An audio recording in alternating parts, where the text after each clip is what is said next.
मुजव्वज़ा आईनी तरमीम पर मौलाना फजलुर रहमान को राम करने की कोशिशें JUI सरबराह की रिहाइशगाह मुलाकातों का मरकज बन गई। बिलावल भुट्टो की रात गए मौलाना फजलुर रहमान की रिहाइशगाह आमद सरबराह JUI ने चेयरमैन पीपल्स पार्टी का इस्तकबाल किया। जमील सोमरू, नवीद कमर, मुर्तज़ा वहाब भी मुलाकात में मौजूद थे। मुजव्वज़ा 26वीं आईनी तरमीम के हवाले से तबादला ख्याल किया गया। मुलाकात 1 घंटा जारी रही। चेयरमैन पीपल्स पार्टी मीडिया से गुफ्तगू किए बगैर रवाना हुए।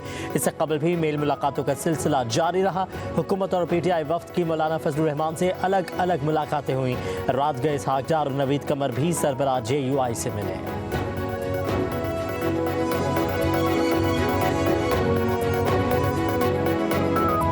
इस अदालत ने, जिसने हमारा आइन का तहफ़्फ़ुज़ करना था, जिसने आमिर का रास्ता रोकना था, उसी अदालत ने आमिर का राज को रबर स्टैम्प किया। ये लोग जो तनकीद करते हैं वो कहते हैं कि आईनी अदालत का कॉन्सेप्ट तो पाकिस्तान में नहीं चल सकता, दुनिया में नहीं चल सकता। जब मैं पूछता हूं क्यों, तो वो कहते हैं इसलिए कि कैदी नंबर फ्ला कहता है ना। आईनी तरमीम पर अब किसी का भी मजीद इंतजार नहीं करूंगा। मौलाना फजलुर रहमान से आखिरी गुजारिश करूंगा, कहूंगा अगर आप PTI को साथ लेकर आ सकते हैं तो उन्हें भी ले आए। बिलावल भुट्टो जरदारी का हैदराबाद में जलसे से खिताब, कहा कि हमारा मुतालबा मानना पड़ेगा, बराबरी की अदालत बनाना पड़ेगी। शहीद बीबी के नामुकम्मल मिशन को मुकम्मल करके दिखाएंगे। आइन साजी तमाम जमातों के साथ मिलकर करना चाहता हूँ, यह आखिरी मौका है, होश के नाखून ले। बिलावल भुट्टो ने कहा कि अपोजिशन ने साथ ना दिया तो मुझे मुतनाज़ा रास्ते पर चलना पड़ेगा। पीपल्स पार्टी का ड्राफ्ट कौमी असम्बली में खुद पेश करूंगा। चीफ जस्टिस काजी फायजीसा को सलाम, जिन्होंने कायदे अवाम को इंसाफ दिया। माजी में हमारे जजेस ने आमिरों का साथ दिया। कहा कि शहीद बेनज़ीर भुट्टो अवामी राज का मंशूर नजरिया और मिशन लेकर पाकिस्तान वापस आई थी। महंगाई, बेरोजगारी का मुकाबला और आइन की बहाली ही मुहतरमा का मिशन था।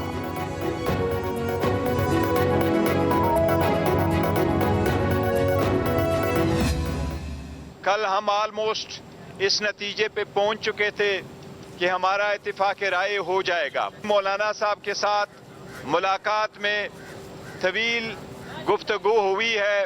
जिस वक्त हम इधर आए तो ये चौथा ड्राफ्ट है हुकूमत की तरफ से, वो हमारे साथ इधर शेयर किया गया। मौलाना साहब के साथ हमारी जो मुलाकात हुई है और जो डिस्कशन हुई है, तो अल्हम्दुलिल्लाह हम ऑलमोस्ट एक कंसेंसस पे पहुंच गए।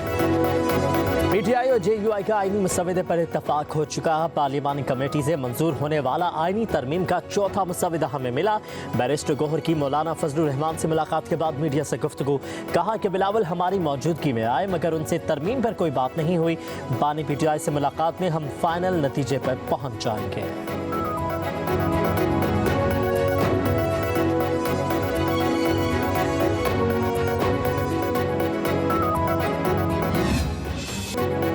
पार्लियामेंट की खसूसी कमेटी ने आईनी मुसवदे की मंजूरी दे दी। 11 सफ़ात पर मुश्तमिल मुसवदा 26 नक़ात पर मबनी मंजूर शुदा आईनी तरमीम का ड्राफ्ट सामने आ गया। मुजव्वज़ा तरमीम के मुताबिक काबीना, सदर या वज़ीर आज़म को भेजी जाने वाली सिफारिशात के मुताबिक कोई भी अदालत पूछ नहीं सकेगी। आर्टिकल 175A में तरमीम करके जुडिशल कमीशन के अरकान की तादाद बढ़ाने की तजवीज़ भी शामिल। जुडिशल कमीशन में चीफ जस्टिस के साथ सुप्रीम कोर्ट के 4 सीनियर तरीन जज शामिल करने की तजवीज़ भी ड्राफ्ट का हिस्सा है। वज़ीर कानून, अटॉर्नी जनरल और पाकिस्तान बार का नामजद वकील जुडिशल कमीशन का रुकन होगा। कौमी असम्बली और सेनेट के 2 अरकान शामिल करने की भी तजवीज़। एक रुकन का ताल्लुक हुकूमत और अपोजिशन से होगा। सुप्रीम कोर्ट के 3 सीनियर तरीन जजेस में से एक को चीफ जस्टिस मुकर्रर किया जाएगा। चीफ जस्टिस के तकर्रुर के लिए पार्लिमानी कमेटी 12 रुकनी होगी।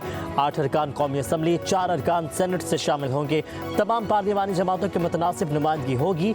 आज खुद नोटिस का अख्तियार आईनी बेंचेस के पास होगा।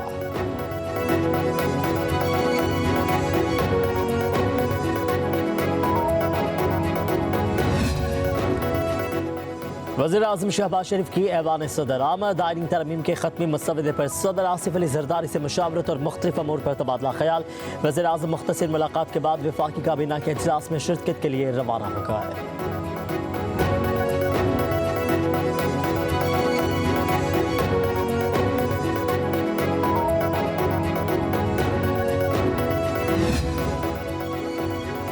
वज़ीर-ए-आज़म शहबाज शरीफ की ज़ेर सदारत वफाकी काबीना का इजलास बगैर किसी कार्रवाई के मुलतवी। इजलास आज सुबह 9:30 बजे होगा। ज़राए के मुताबिक आज होने वाले वफाकी काबीना के इजलास में आईनी तरमीमी मसवदे की मंजूरी दी जाएगी। सेनेट का इजलास भी आज 11 बजे और कौमी असम्बली का इजलास 3 बजे होगा।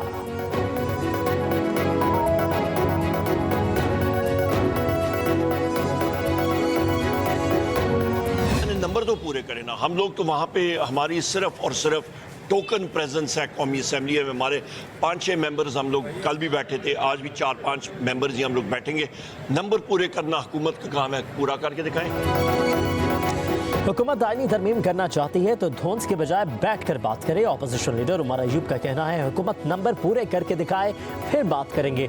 फजलुर रहमान की तजवीज़ की हिमायत करते हैं।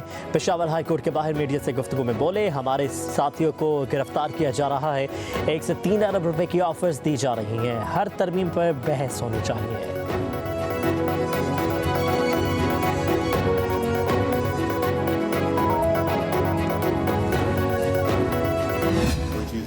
प्रॉब्लमेटिक नज़र नहीं आ रही।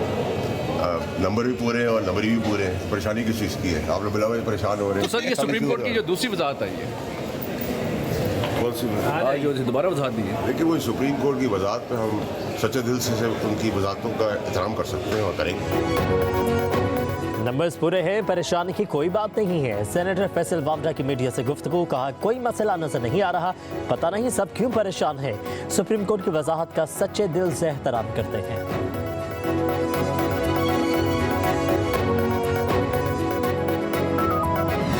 इलेक्शन एक्ट में तरमीम से 12 जुलाई का फैसला गैर मौसर नहीं हो सकता। सुप्रीम कोर्ट के अक्सरियती जजेस ने मखसूस नशिस्तों के मामले पर एक और वजाहत जारी कर दी। कहा गया कि इलेक्शन कमीशन सुप्रीम कोर्ट के फैसले पर अमल दरामद का पाबंद है। इलेक्शन एक्ट में तरमीम का माजी से इतलाक सुप्रीम कोर्ट पर नहीं हो सकता। सुप्रीम कोर्ट की जानिब से दूसरी बार वजाहत इलेक्शन कमीशन की दरख्वास्त पर दी गई है।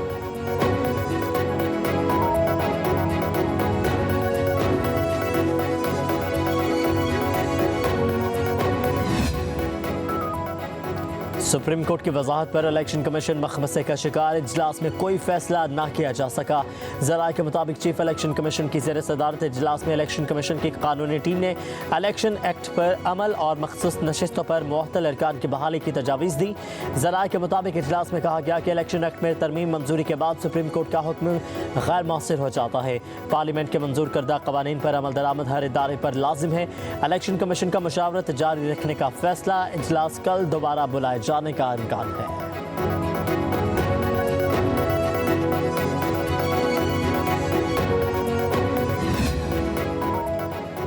जिन दहशतगर्दों को वापस लाकर बसाया गया वो हमले कर रहे हैं। नेशनल इलेक्शन प्लान पर 2018 से 2022 तक वज़ीर आज़म ने एक इजलास भी नहीं बुलाया।